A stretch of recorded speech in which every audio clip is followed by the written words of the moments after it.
Yurt dışında okuyan Türkmen öğrenciler pasaportlarını, ebeveynlerinden para çekme işlemlerini, banka kartlarından para çekme işlemlerini ve diğer sosyal konuları RFE, RL'ye anlatırlar. Öğrenciler ayrıca sosyal medya aracılığıyla yetkililere seslerini duyurmaya çalışıyor. Bunlardan biri, Galmıkya'nın Elista kentindeki devlet üniversitesinde öğrenci olan Malik Berdi Allamuradov, RFE, RL'ye, Türkmen öğrencilere pasaport ve oturma izni verilmesi için 24 Mayıs'ta üniversitede bir toplantı yapıldığını söyledi.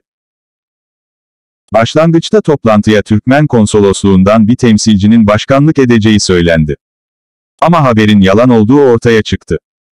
Bunun yerine üniversitemizin uluslararası bölümünde pasaport ve vizelerimizle ilgilenen bir yetkilimiz toplantı yaparak pasaport sorunlarımızla ilgili bilgi ve açıklamalarda bulundu. Adı Manjiyev Ohir.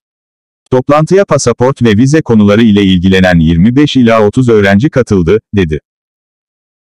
Elista Devlet Üniversitesi Uluslararası İlişkiler Bölümü Sözcüsü Ohir Manjiyev ise Rus Cumhurbaşkanı'nın kararıyla Türkmen öğrencilerin artık pasaportları ve yasal vizeleri ile ilgili herhangi bir sorun yaşamayacaklarını ve vizelerinin sona erdiğini söyledi.